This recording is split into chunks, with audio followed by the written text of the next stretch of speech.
আজ সারাদিন ধরে রাজ্য সরকারের দ্বিতীয় ক্যাবিনেট মিটিংয়ের সময় থেকে যদি ধরেন, তাহলে একের পর এক যে সমস্ত সিদ্ধান্ত রাজ্য সরকার নিল মাননীয় মুখ্যমন্ত্রী শুভেন্দু অধিকারীর নেতৃত্বে, এবং তারও আগে যদি চলে যান, গতকাল বিকেল থেকে আজকে সন্ধে পর্যন্ত একের পর এক ঘটে যাওয়া ঘটনাবলী এবং সেই ঘটনাগুলোর সাথে রাজ্য সরকারের যে সমস্ত পদক্ষেপ, সেগুলো যদি একটাও হিসেব করেন, তাহলে সেই একটা হেডলাইন নিয়েই অতীতে সংবাদ মাধ্যম এক মাসের খোরাক জোগাড় করে নিতে পারত। কিন্তু এ এক দুর্বার গতি, যে দুর্বার গতির সাথে মানে এমনকি ডিজিটাল সংবাদ মাধ্যম সেও তাল মিলিয়ে উঠতে পারছে না। এটাই নতুন পশ্চিমবঙ্গ, এটাই নবজাগরণ।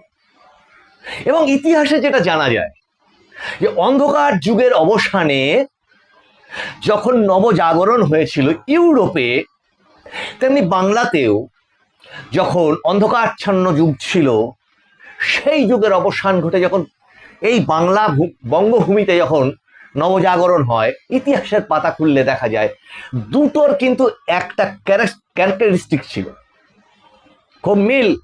সেটা হচ্ছে চতুর্দিক থেকে বিভিন্ন ক্ষেত্রে একই সঙ্গে দুর্বার গতিতে, সেটা শিল্প হোক, সংস্কৃতি হোক, বিজ্ঞান হোক, চিত্রকলা হোক, সাহিত্য হোক, এমনি সামাজিক বিভিন্ন রকম রেকটিফিকেশন হোক, এই সমস্ত কিছু একসঙ্গে প্রচন্ড গতিতে তারা নিজেদেরকে মেলে ধরেছিল।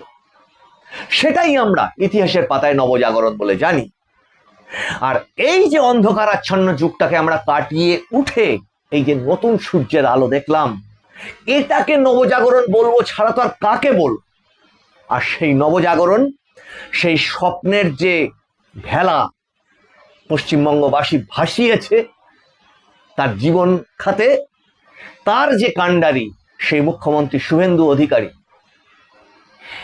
অভূতপূর্ব নজিরবিহীন কর্মদক্ষতায়, সেটা আপনাদেরকে বলবো এই এপিসোড। যে যে সিদ্ধান্ত নিয়ে চলেছেন সেগুলোর এফেক্ট ঠিক কি, সিদ্ধান্তগুলো তো আপনারা জানেন, এতক্ষণ জেনে ফেলেছেন, কিন্তু তার এফেক্ট গুলো ঠিক কতটা এবং আগামীতে আর ঠিক কি হতে চলেছে।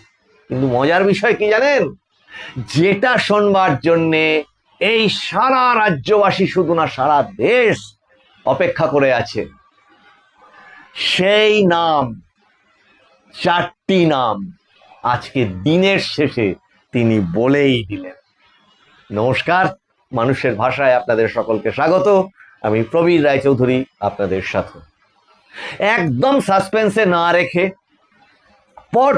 পর আপনাদের স্টেপ বাই স্টেপ কয়েকটা ঘটনা বলে দেওয়া ভীষণ জরুরি, না হলে পুরো শৃঙ্খলটাকে বোঝা যাবে। এখন যদি এভাবে ভাবা হয় যে একটি রাজ্য সরকার এসেছে, ও ঠিক আছে, সরকার তো এসেছে, কিছুদিন কাজকর্ম হবে, আস্তে আস্তে সময় দিতে হবে, আমরাও তাই ভেবেছিলাম। কিন্তু এটা সে সরকার নয়, আমাদের কল্পনাতেই ছিল না। কারণ এটা ডবল ইঞ্জিন সরকার, যে ইঞ্জিনটা অলরেডি এক্সিস্ট করছে এবং সেটা সারা ভারতবর্ষকে চালাচ্ছে। এখানে তার সাথে আর একটা ইঞ্জিন জুড়ে গেছে, কাজে এ একটা ইঞ্জিন, বড় ইঞ্জিন আর একটা ইঞ্জিনকে পুশ করছে, এগিয়ে নিয়ে যাচ্ছে, তাই এই গতি। আর সকালবেলা আমাদের রাজ্যের মানুষ দেখলাম কি, একদম সকাল 8:30, 9টা, 9:30 দিকে জনতার দরবার দিয়ে শুভেন্দু অধিকারী মাননীয় মুখ্যমন্ত্রী তিনি তার দিন শুরু করলেন কর্মসূচি। সেখানে কর্মসূচিগুলো সেরে তিনি চলে গেলেন নবান্নে। সবাই ছুটলো তার সাথে, সংবাদ মাধ্যম কুল নবান্নে। সেখানে ক্যাবিনেট মিটিং হলো, কিন্তু ক্যাবিনেট মিটিং হয়ে যে সিদ্ধান্তগুলো বেরিয়ে আসলো সেগুলো হচ্ছে চমকপ্রদ। এবং আমার তো ধারণা যেটা নিয়ে অনেকেই আমাদের আশঙ্কা ছিল, মানে এদের কি হবে, এই যে চতুর্দিকে ছড়িয়ে রয়েছে উচ্চিংড়ে, বদমাইশ, দুষ্কৃতী, চোর ছেঁচোর, এদের কি হবে। এখন গত কালকের এপিসোডে আপনাদেরকে বলেছিলাম, যারা একটু মন দিয়ে শোনেন তারা হয়তো মনে রাখেন, আমি এটা বলেছিলাম যে অভিযোগটা জানাতে হবে এদের এগেনস্টে। চোর চোর বলুন, সব ঠিক আছে, কিন্তু নির্দিষ্ট অভিযোগ জানাতে হবে। তা আজকে আমার সেটা শুভেন্দু অধিকারী মহাশয়, তিনি মাননীয় মুখ্যমন্ত্রী, তিনি গতকাল দক্ষিণ চব্বিশ পরগনার ইয়ে থেকেই বলেছিলেন, প্রশাসনিক বৈঠক থেকে পরশুদিন বলেছিলেন, সেটাই আপনাদেরকে তুলে ধরেছি। কিন্তু এমনটা কে ভাবতে পেরেছিল যে অপেক্ষা করে আছে? সেটা কি, দুটো কমিশন গঠন করে দিলেন।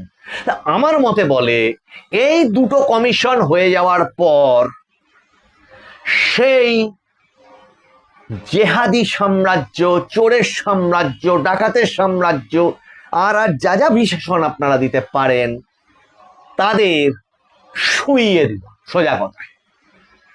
আর সেই ঘোষণার পরে পরেই আমরা কি দেখলাম, আর উপায় নেই বাবু বলে সেই পুষ্পা চলে গেল হাইকোর্টে রক্ষা কবচের জন্য, যেন আমাকে অ্যারেস্ট না করা হয়। আর এক মাতব্বর যে পালিয়েছিল, সোনা পাপ্পু, তার যে বস বলা যায়, সে বস তো আগেই ভিতরে ঢুকে গেছে, শান্তনু সিনহা বিশ্বাস, আগের এপিসোডেই, তার আগের এপিসোডেও বলেছি। আজ সে গিয়ে সারেন্ডার করে দিল ইডিতে, আর হবে না, এ খেলা শেষ, বাঁচানোর আর কেউ নেই। ওই আগের এপিসোডে বলেছিলাম, ছাতা নেই, ফান্ডিং নেই, সব শুকিয়ে গেছে, পৃষ্ঠপোষক নেই, সামলানোর লোক নেই, যে যার মতো পালাচ্ছে, চাচা আপন প্রাণ বাঁচা বলে। তাহলে তার থেকে বাপু সারেন্ডার করে দেওয়াটাই ভালো।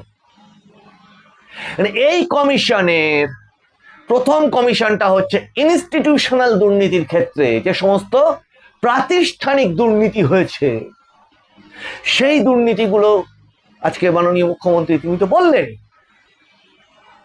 সেখানে কি নেই, যে কোনো দপ্তর, মানে যে কোনো সরকারি দপ্তর প্রতিষ্ঠান, তাদের বিরুদ্ধে যে সমস্ত দুর্নীতি হয়েছে তার ক্ষেত্রে অভিযোগ জানাতে বললেন।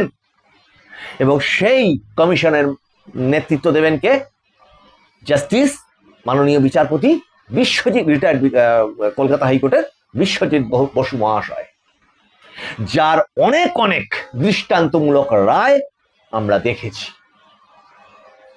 পাশাপাশি তিনি গঠন করলেন যেটি মহিলাদের উপরে যে নির্যাতন হয়েছিল 2021-এর ভোট পরবর্তী হিংসা থেকে শুরু করে আরো যা যা কিছু, ওই স্বৈরাচারী সরকারটার এই সাঙ্গপাঙ্গরা যা যা কিছু অত্যাচার করেছে, তার সমস্ত হিসাব হবে ওই কমিশনে। সেই কমিশনের মাথায় কে? মাননীয় রিটায়ার্ড বিচারপতি সমাপ্তি বন্দ্যোপাধ্যায়। এবং ইন্টারেস্টিংলি, সেই অত্যন্ত শ্রদ্ধেয় আইপিএস, যাকে অত্যন্ত হেনস্থা হতে হয়েছিল আমরা জানি সেই পার্কস্ট্রিট কাণ্ডের পর, ওই মমতা বন্দ্যোপাধ্যায়ের সরকারের হাতে, তিনি হচ্ছেন আর কেউ না, ম্যাডাম দময়ন্তী সেন। কাজে ছাড় কেউ পাবেন, এই খবরগুলো আপনারা জানেন, হয়তো 2 মিনিট একটু এক্সট্রা লাগলো, কিন্তু এর ফলাফলটা কি, মানে এর এফেক্টটা কি? এখন এই কমিশন 1 তারিখ থেকে, দুটোই 1 তারিখ থেকে কাজ করা শুরু করবে। এবং ইম্পর্টেন্ট যেটা, কি মহিলাদের জন্য যে কমিশনটা, তারা স্পট ভিজিট যেমন করবে, আগের ইনস্টিটিউশনাল যেটা সেটাও স্পট ভিজিট করবে, কিন্তু মহিলাদের ক্ষেত্রে যে কমিশনটি, সেটা এমন কি সেই মহিলাদের কাছে পর্যন্ত যাবে। আর ওই যে বলেছিলেন যে 12,000, ওই 12,000-এর হিসাব কিন্তু তোলা এইবার, আর কোনো ছাড়াছাড়ির জায়গা। এখন এই জায়গাটা মানুষের কাছে না খুব একটা আশ্চর্যজনক ব্যাপার, যে এমনটাও হয়। রাস্তাঘাটে মানুষ যেন হাঁ করে তাকাচ্ছে একজন আর একজনের মুখের দিকে, হ্যাঁ রে, এটা সত্যি দেখছি, এরকম হয়। কারণ এর এক একটা ডিসিশন যদি প্রথম ক্যাবিনেট থেকে ধরেন, আমি বলার লোভ সামলাতে পারছি না। সীমান্তে তার কাঁটা, জনগণনা, বিএনএস চালু করা, যেটা চালুই ছিল না, রাজ্যে কোনো সাংবিধানিক বা আইন কানুনের কোনো বালাই ছিল না, তার মানে চাকরি ক্ষেত্রে বয়সের বৃদ্ধি, হয়তো দু একটা ভুলেও যাচ্ছি তার মধ্যে। আর আজকে যেগুলো নিলেন, যে সমস্ত সিদ্ধান্তগুলো, মহিলাদের যে লক্ষ্মীর ভাণ্ডার যেটা ছিল সেটা বন্ধ না করে অন্নপূর্ণা ভাণ্ডার সেই তারাই পাবে, কিন্তু অভারতীয়, মৃত, অস্তিত্বহীন তারা পাবে না। সেটা মাননীয় মন্ত্রী অগ্নিমিত্রা পাল আজকে জানিয়ে দিলেন। এর সঙ্গে ওই যে সীমান্তে কাঁটাতার, হসপিটালগুলোতে বিভিন্ন রকম ভিজিট, আজকে শিক্ষা দপ্তরে মাননীয় শঙ্কর ঘোষ তার নেতৃত্বে বিজেপির যে প্রতিনিধি দল বিধায়কদের গেছিল, সেখানে নির্দিষ্ট আলোচনা, আরো প্রচুর পরিবর্তন তো আমরা দেখার জন্য অপেক্ষা করে আছি। কিন্তু মাত্র এই কদিনে প্রায় এই 10-12টার মতো আর তার বেশি সিদ্ধান্ত, যেগুলোর একটা সিদ্ধান্ত নিতে হয়তো 10 বছর লেগে যেত। খুব অবাক লাগছে কি, মানে খুব ভুল বললাম কি কথাটা? শুধু দর্শকবৃন্দ আপনারা জানাবেন তো। এবার বলবেন যে আপনি এফেক্ট করছেন, সেটাই তো বলছেন না। সমাজকে কলুষিত মুক্ত করা, শুদ্ধিকরণ, এই প্রসেস যদি না হয় তাহলে শিল্প কোথা থেকে আসবে? সমাজে যদি মানুষ ভরসা, আস্থা, সুরক্ষা, মাতৃশক্তির সুরক্ষা যদি না হয়, তাহলে না শিল্প হবে, না শিক্ষা হবে। আর এই ক্যাবিনেট প্রথম থেকেই ওই নেশন ফার্স্ট মন্ত্রটা মুখে নিয়ে সেই কাজটা করে যাচ্ছে। এখন এই যে কমিশনগুলো হলো, এর পাশাপাশি একটা খুব ইম্পর্টেন্ট ঘটনা আছে। বাহিনী, যে পুলিশ বাহিনী, আমরা পুলিশ, আইনের রক্ষক, সেই বাহিনীটাকে পশ্চিমবঙ্গের মানুষ প্রায় ভুলতে বসেছিল। শুধু ভুলতে বসেছিল তাই না, পুরো ক্ষোভটা গিয়ে আশ্রয় পড়ছিল একটি অত্যন্ত সুশৃঙ্খল, পারদর্শী বাহিনীর ওপর। এবং সেই বাহিনীর ভিতরে যে খারাপ কিছু ছিল না তা বলছি না, সেটা মাননীয় মুখ্যমন্ত্রীও বলেছেন, এবং খুঁজে তাদের এগেনস্টেও যদি অভিযোগ থাকে জনগণকে করতে বলেছেন গতদিন। কিন্তু এই বাহিনীটার যদি মনোবল বলে কিছু না থাকে, যেটাকে একদম বন্দি করে ফেলেছিল, সেই বাহিনীকে আজকে গিয়ে ওই পার্ক সার্কাস ঘটনার পর গিয়ে তাদের পাশে দাঁড়ানো এবং বলা যে একজন পুলিশের গায়েও যদি হাত পড়ে তাহলে মুখ্যমন্ত্রীর চেয়ে খারাপ কেউ হবে না। এই আত্মবিশ্বাসটা দেওয়া, এবং জাতি, বর্ণ, ধর্ম, রং, পলিটিক্স ব্যতি রেখে বিএনএস কে ফলো করে এবং সংবিধানকে ফলো করে পুলিশকে খোলা ছুট দেওয়া যাকে বলে। খুব সহজ ছিল এই ডিসিশনগুলো, যে ডিজে বক্স বন্ধ করে দেওয়া যাবে। আজকেও বললেন সেটা সন্ধ্যেবেলা, যে সেটা হিন্দু মুসলিম ব্যতি রেখে, এটা সমাজের শুদ্ধিকরণের জন্য দরকার, বাচ্চাদের শিক্ষার জন্য দরকার, ওই শব্দ দানবের দাপাদাপির থেকে তাদের মুক্তি দরকার, অসুস্থ মানুষদের পরিত্রাণ দরকার। এবং যে কোনো উপাসনা, যে কোনো অনুষ্ঠানই হোক না কেন, এর আগেও তো হতো, এটা সুশৃঙ্খলতা আসবে, সমাজে শান্তি বিরাজ করবে। তার সাথে পশু হত্যা বা বলি, তার সম্পর্কে নির্দিষ্ট শর্তাবলী বেঁধে দেওয়া, এবং সেটা করেই থেমে থাকা না, সমস্ত থানা, সমস্ত বিডিও অফিসে কাউন্সিলিং প্রসেস চালু করা। পাশাপাশি এটা কি দেখেছেন যে এই সিদ্ধান্তগুলো যদি, প্রথম কথা আমি আগের এপিসোডে বলেছিলাম, এই সিদ্ধান্ত নেওয়ার বুকের পাটা আগের কোন সরকার, এমনকি ভারতবর্ষের মধ্যে নজিরবিহীন একটি সরকার ক্ষমতা নেওয়ার পরেই এই ধরনের সিদ্ধান্ত নিতে পারছে।